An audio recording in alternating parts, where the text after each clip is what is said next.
Hi guys, yung gusto mo ba fake order? So, nag-alcohol muna tayo.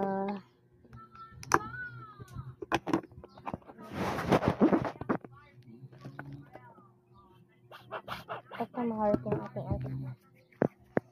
So, atin na kukunin ng box na ito ng box. So, ating bilisan.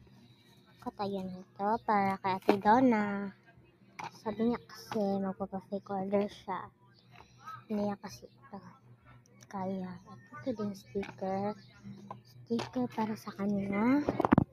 Ito yung kanya. Sa kanya to.